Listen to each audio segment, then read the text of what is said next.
যদি বলি দরজার ওপারে এমন এক বুফে লুকিয়ে আছে যেখানে এক প্লেট বিরিয়ানির দামে মাত্র 599 টাকায় 70 প্লাস আইটেম দিয়ে পেয়ে যাচ্ছে আনলিমিটেড বুফে। সাবধান, এই ভিডিওটা খালি পেটে দেখবে না, কারণ পরে 1 মিনিটে তোমার ডায়েট ভেঙে যেতে পারে। আজ চলে এসেছি অ্যাবসলিউট বারবিকিউতে, ট্রাই করতে এসেছি নতুন 599 প্লাস ট্যাক্সেস এর রাকচেক বুফে। দেখি এই দামে সত্যিই টাকা উসুল হয় কিনা। দরজা দিয়ে ঢুকেই চারিদিকে গ্রিলের ধোয়া, আর টেবিলে একের পর এক tandoori murgh tikka, peri peri wings, kasundi fish, fried prawn, প্রতিটা আইটেমেই আলাদা স্বাদ, আলাদা ফ্লেভার। আর সবচেয়ে ভালো ব্যাপার, যতবার ইচ্ছে ততবার খাবে। ভাবছে এখানে এসে?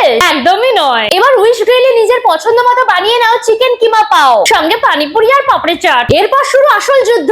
মেইন কোর্সে রয়েছে chicken dum biryani, butter chicken, chicken hot garlic, রুই মাছের ঝোল, চিকেন ফ্রাইড রাইস, সঙ্গে বাসন্তী পোলাও, কড়াই পনির আর চিলি গার্লিক নুডলস। কিন্তু না, আসল প্রলোভনটা ছিল শেষে। অপেক্ষা করছে আঙ্গুরি গোলাপ জামুন, চকলেট ব্রাউনি, জাফরানি ফিরনি, পেস্ট্রি আর আনলিমিটেড আইসক্রিম। সবচেয়ে বড় চমক, এই বুফের দাম শুরু হচ্ছে মাত্র 599 প্লাস ট্যাক্স থেকে, আর মাত্র 39 বেশি দিলেই পেয়ে যাবে একটু রিফ্রেশিং ড্রিঙ্কস। তবে এই অফারটা শুধুমাত্র এবিএস এর রুবি, পার্ক স্ট্রিট আর সল্টলেক আউটলেটেই চলছে। তাই যদি তুমি সত্যি একজন ফুড লাভার হও, তাহলে সময় বের করে এই এক্সপেরিয়েন্সটা অবশ্যই ট্রাই করে দেখো।